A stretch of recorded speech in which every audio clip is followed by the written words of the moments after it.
तो hey guys, this is JDS Prince here. आप सभी लोगों का स्वागत है एक और नई वीडियो में। इस वीडियो में मैं आपको बताने वाला हूँ कि चेंज ऑफ नॉमिनेशन पीएलआई और आरपीएलआई में कैसे भरना है उसके बारे में। तो अगर आपने पीएलआई और आरपीएलआई पॉलिसी ली है तो उसमें आपको नॉमिनेशन चेंज कराना है, तो उसको कैसे इसका फॉर्म आता है वो आपको फिलअप करके देना है, उसके बारे में मैं इस वीडियो में आपको बताने वाला हूँ। तो कुछ इस प्रकार का आपको 2 पेज का फॉर्म दिया जाएगा। इसको कैसे भरना है मैं आपको यहाँ पे इस वीडियो में बताने वाला हूँ। तो सबसे पहले यहाँ पे नेम ऑफ इंश्योरेंट, जो आपके पॉलिसी बॉन्ड में या पॉलिसी में आपका नाम है वो यहाँ पे आपको लिख देना है। उसके बाद यहाँ पे दूसरा ऑप्शन, अगर आपने पीएलआई ली है और कोई भी गवर्नमेंट एम्प्लॉय है तो यहाँ पे आप जिस पोस्ट पे काम कर रहे हो वो यहाँ पे आपको लिख देना है।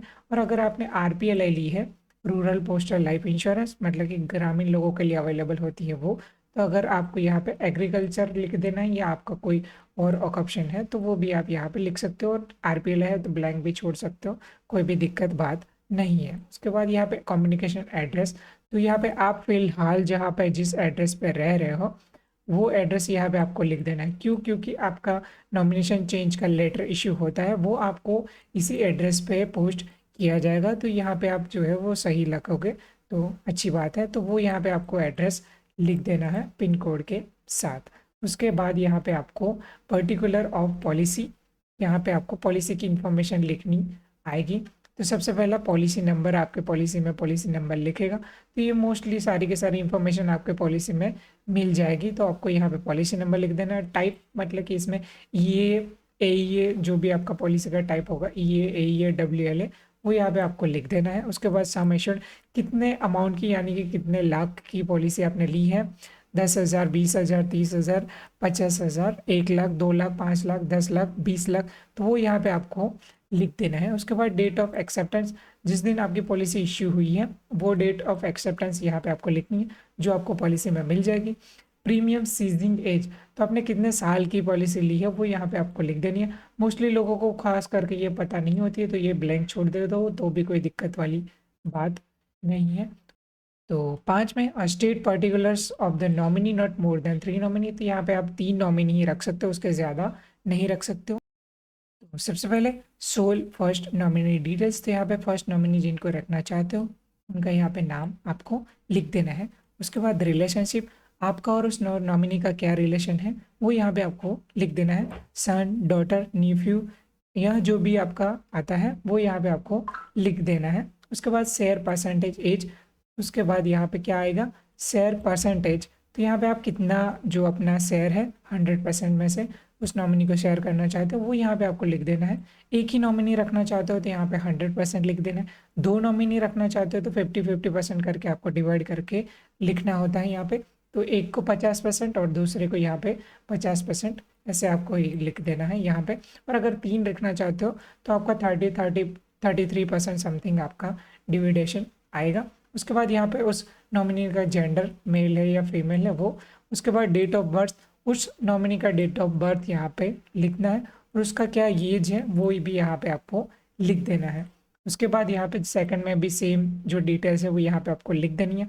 और थर्ड नॉमिनी मतलब कि 3 रखना चाहते हो तो भी जो आप है वो 3 नॉमिनी भी रख सकते हो मैक्सिमम। अपॉइंटेड डिटेल्स मतलब कि इफ़ नॉमिनी इज माइनर, तो आपका कोई भी 3 में से एक नॉमिनी जो है वो माइनर है तो यहाँ पे आपको अपॉइंटेड डिटेल्स रखना पड़ेगा। यहाँ पे अपॉइंटेड डिटेल्स मतलब कि आपका जो भी ट्रस्टेड पर्सन है घर का, उसका नाम यहाँ पे आपको लिखना रहता है, तो उसका नाम यहाँ पे लिख देना है।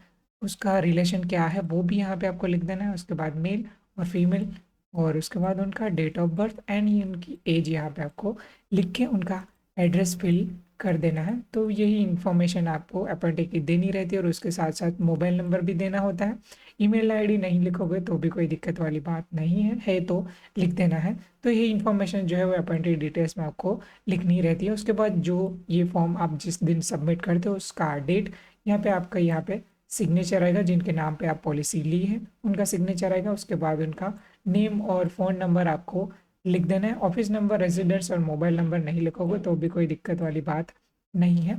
उसके बाद यहाँ पे आपको विटनेस का सिग्नेचर लेना है, तो यहाँ पे आपको एक और यहाँ पे 2 विटनेस का सिग्नेचर लेना रहता है। उनका नेम, उसके बाद मोबाइल नंबर लिखना रहता है, और उसके बाद उनका रेजिडेंस, ये 3 चीज़ें आपको कंपलसरी लिखनी रहती है।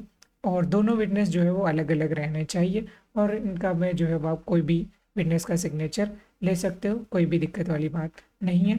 तो यही फॉर्म आपको जो है वो पूरा का पूरा फिल करना रहता है।